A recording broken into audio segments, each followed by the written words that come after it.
आज बनवा होटेल मिलूवा भाया पूरा कुड़कुड़ कुड़कुड़ क्रिस्पी कलरा चिप्स ताको बनवाई मुझे निजे कलरा धोई देती भल भाव में ताकू पूरा पतला पतला काटापी चेष्टा करते पतला काटे से भल पतला जिते काटिपारे से कलरा चिप्स से कुरकुट हम। तो कलरा चिप्स को एवं मुझे देती दुईटा बड़ चामच बेसन तादे देती लुण आउ हलदी स्वाद मुताबक लुण नहीं आउ कि मसला ना दरकार नहीं पानी अल्प अल्प देके गोलेबे जमी पूरा सुखिला गोलाटा हम पूरा सुखिला देखो पूरा सुखिला गोला हम जिते सुखिला गोलेबे से हिसाब से आम कलराटा जो चिप्टा कुड़कुट हम। तो ये गरम तेल कड़े गरम कर दी मु कलरा को पकई देती चिप्स हाँपाई तो पूरा गरम करेंगे तापर मीडियम आंच करने ना पोड़ीज कलरा चिप्स गोल्डन ब्राउन बेसी गोल्डन ब्राउन करनी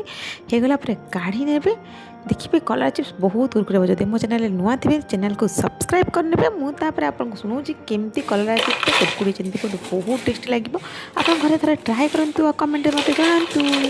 बाय बाय।